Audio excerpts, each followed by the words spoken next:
What's going on, guys? This is Average Tanker, and we're here on Kharkov in the ISU-152 Tier 8 Soviet tank destroyer. Quick summary of this tank: it's decently mobile with a 43 km/h top speed limit. Its track traverse is pretty lacking, which is going to make it hard to re-engage targets that are flanking you.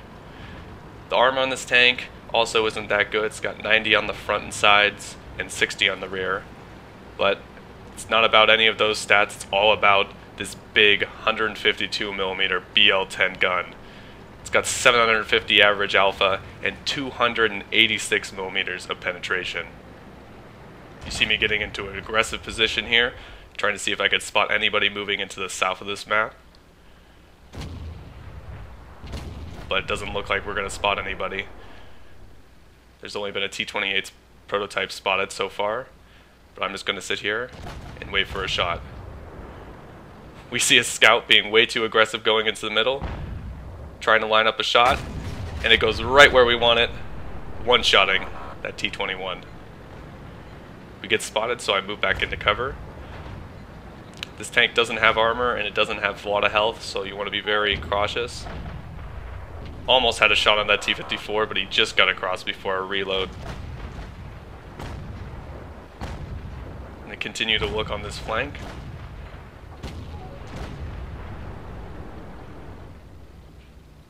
This is what the ISU is great for, especially on city maps, is trying to line up ambush shots. Because with the ridiculous alpha of this tank, you can take off almost the full health of a Tier 7 tank destroyer with one shot. Now we got a Rheinmetall Borsig that's definitely looking at us, trying to bait him to shooting by exposing just a small amount of my tank. There he goes, takes a shot, and I roll around. Now he's pulled back, and I'm gonna see if he's dumb enough to poke back around. Here he comes, and boom, there goes most of his health. Back away, and there you see the armor on this tank. While not being good, the gun mantle is actually quite strong. So if you use the gun mantle to your advantage by angling it and covering up the weak points of your tank, you can actually bounce a surprising amount of shots when they hit it. And you see I'm kind of waiting to see what the other tanks might be on this flank, and I decide to move up to flank the other tanks that are in the middle of this map. Being a little cautious, this tank says it doesn't have armor or health. Still, I gotta be cautious all the time because I want to keep this gun in play, as it is just ridiculous if it's allowed to unload. We spot a Tiger 2. It's in the middle. He seems to be coming around towards us, so we're waiting for an ambush shot. Here he comes. One hit from somebody else, and me and the Waffenträger hit him at almost the exact same time and completely destroy him. Now being cautious again, especially with that ISU coming around. I do not want to take a shot from my own gun. Now that I'm unspotted, I just sit here. I do have a camo net, so once it's activated, it's almost impossible for him to spot him. It's almost impossible for him to spot me before I spot him. We see that a friendly IS is working his way around. I'm just going to sit here and wait for him to spot. So I might get a full camo shot on him without even being detected. Here he comes, coming around the corner. I'm hoping that the ISU has been a little too aggressive and just come around that corner. He has, and we put a great shot in, taking off almost all his health. Still got spotted there. That's interesting, even with the camo net up. You see me, I was thinking about going after him again, but he's retreating, and we have two tanks that are flanking him. I think he's pretty much done for, which he is. Now I'm working around to flank the two Tier 9s that are in the middle, WZ and the AMX-50-120.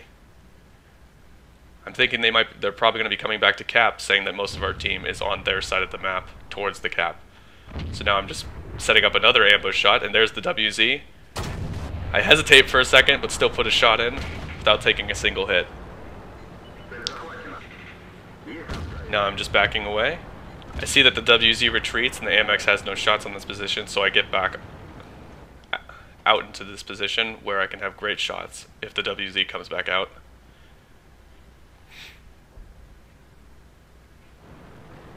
I decided the WZ has probably retreated, so I'm going to advance up and try and get a shot on either him or the AMX. There's the AMX. I'm checking my sides, seeing if the WZ is trying to flank, which he is not.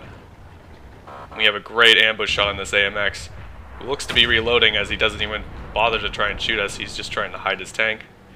Put in a big, healthy shot. And then our team takes out the AMX. Now it's just the WZ left. And I'm going to move around, trying to find him. There he is. Just third-person snapshot right into his tank and take him out of the battle. Now let's take a look at the post-game stats. Here you can see on a quick game on Kharkov, 5 minutes and 30-second game, we were able to get a first-class mastery badge and a high-caliber medal. We were able to do 5,622 damage in just over 5 minutes, which is pretty impressive. Only netting 2 kills, but almost doubling the damage of our Waffenträger that had a top gun in this game. You can see the brutality of this tank, especially when you hit your shots. 8 shots fired, 8 hits for 5,600 damage. That's pretty impressive. It's pretty good to see that this tank can get a good income as long as you have a good game. 51,000 credits earned just for the game. That's with a premium account. Still would have made 30,000 with a non-premium account. I wanted to make this video just to display some of the brutality of the ISU-152, especially with that BL-10 gun. Especially when it's on a city map, which makes it very difficult to do well in a soft tank destroyer. Hope you guys have enjoyed the video. If you have, please leave a like and subscribe to my channel. Until next time, I'll see you out on the battlefield.